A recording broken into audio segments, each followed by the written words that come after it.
new vlog with my friends. So hello everyone, welcome to Salina's Storybook channel. Subscribe गर्न नबिर्सिनु होला, video enjoy गर्नु होला, and सम्म हेर्नु होला. सो दिनभरि के गर्यौँ है त हामीले. पानीको प्लास्टिकको व्यवस्था सबै गऱ्यो. पानीको चाहिँ आफै व्यवस्था गर्नु प्लास्टिकको चाहिँ हामीले गर्न सक्छौँ. सो उनीहरू दुईजना चाहिँ मेरो रिसेन्टली भनेको साथी हो होइन. अनि हामीले चाहिँ यत्तिकै बौद्धतिर जाने प्लान गरेको थियौँ. सो कोटेश्वरमा ग्यादर भएर कोटेश्वरबाट चाहिँ हामी बौद्ध जाने गाडी चढ्यौँ है. यस्तो इरिटेट लागेको थियो गाडीमा चाहिँ, गीत पनि त्यस्तै बजाउने, रफली गाडी चढाउने. अनि उनीहरू दुईजनालाई चाहिँ गाह्रो भइसकेको छ, लिटरली गाह्रो भइसकेको थियो. एकजनालाई टाउको दुखिरहेको थियो, एकजनालाई मम्मी टोला जस्तो भइरहेको थियो.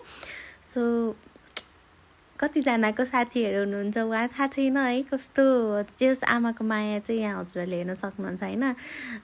कस्तो मजाले क्यारी गरेको छ है. सो अल्छी लागिसकेको थियो मलाई पनि गाडीमा बस्दा बस्दा.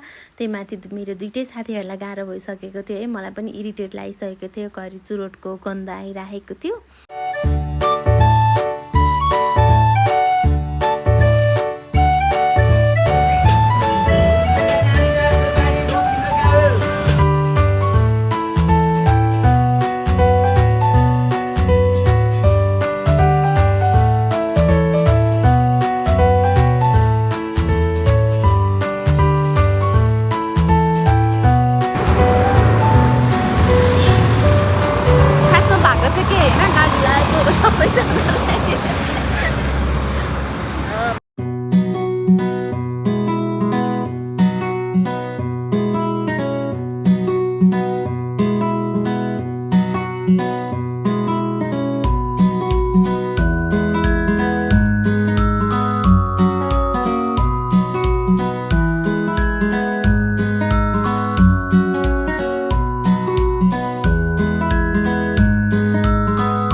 गोरेटोमा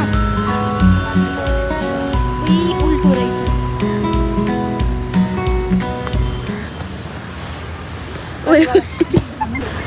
यस्तो राम्रो राम्रो प्लान्ट्सहरू रहेछ होइन. हामीलाई चाहिँ टिपम भइसक्यो. साँच्चीकै यति राम्रो ठाउँ थियो होइन, यति पिसफुल ग्रिनेरी होइन. मलाई चाहिँ एकदमै नै मन परेको थियो है. सो हजुरहरूले हेर्न सक्नुहुन्छ बगैँचाहरू, अनि एकदमै नै राम्रो छ है. अनि यहाँ चाहिँ यो क्याक्टसको उसमा चाहिँ लभरहरूको नाम लेख्ने गर्नुभएको रहेछ है. सो हजुरहरू पनि तारागाउँ म्युजियम जानुभयो भने चाहिँ लेख्नु होला आफ्नो. चढेर टिप्छ हजुर छोप्नु क्या. ल कस्तो पाकेको ल उसले टिप्छ अरे होइन. यिनले चाहिँ मान्छे हेर्छन् रे. दाइ गाह्रो दाइ यिनले टिप्छन् रे.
हजुरहरूले भ्यू हेर्न सक्नुहुन्छ तारागाउँ म्युजियमको होइन.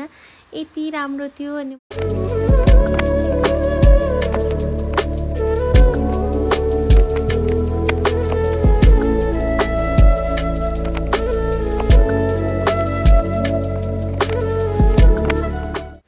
म चाहिँ अति नै इन्जोय गरिरहेको थिएँ. मलाई एकदमै रमाइलो फिल भएको थियो. अनि म यहाँ फोटो खिच्नलाई चाहिँ एकदमै मन थियो. मैले अरूहरूको पेजमा देखिरहेको हुन्थेँ.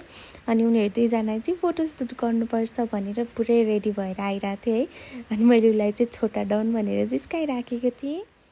हजुर पनि एकचोटि तारागाउँ म्युजियम जानु भएको छैन भने चाहिँ जान सक्नुहुन्छ. साँच्चीकै एकदम पिसफुल इन्भाइरोमेन्ट छ होइन. सो टिकट लिनुपर्ने हुन्छ हजुरहरूले। अनि टिकटको चाहिँ हजुरहरूलाई 150 पर्छ। आइडेन्टिटी कार्ड छैन भने, छ भने 100 रुपिस पर्छ। सो एकदमै वर्थी छ होइन। अनि हामी घुमेर टिकटकहरू बनाएर अनि एकदमै इन्जोय गरेपछि चाहिँ म चाहिँ भ्लग बनाउँदै हिँड्न एकदमै लाज लाग्ने क्याटेगोरीमा पर्छु होइन, तर रहर पनि गर्छु। तर जति रहर गरे पनि भिडियो फिल्म गर्नलाई चाहिँ अति नै लाज लाग्दो रहेछ, कम्फर्टेबलै फिल नहुने पब्लिकमा, सायद बानी नभएर होला है। सो अब बिस्तारै मेबी बानी हुन्छ होला।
अनि चाहिँ हाम्रो प्लानै थियो किमा नुडल्स र बबल टी खाने भनेर बौद्ध गएपछि। सो किमा नुडल्स चाहिँ हामीले आमाको क्याफेमा गएर खाएको थियौँ होइन।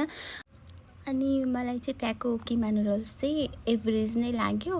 म चाहिँ खासमा बानेश्वरमा खाइरहने बानी छ। सो हत्तपत्ती अन्तको टेस्ट चाहिँ मिठै लाग्दैन है। सो खाएर हामी चाहिँ फेरि बौद्ध स्तूपा अलिकति घुमिरहेको थियौँ।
स्तूपामा हामीले 3 राउन्ड लगायौँ। अनि त्यसपछि आएर गाडी कुरेर गाडी चढेर हामी चाहिँ कोटेश्वरमा ओर्ल्यौँ।